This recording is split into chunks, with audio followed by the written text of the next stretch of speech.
How to assemble tandem box drawer. Secure the drawer sides from the back of the bottom panel with screws.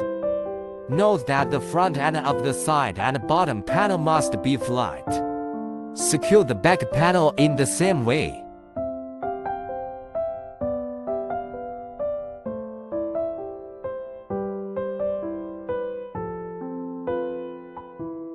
Use screws to hold the drawer runner in the correct position. Note that the drawer runner installation must be level.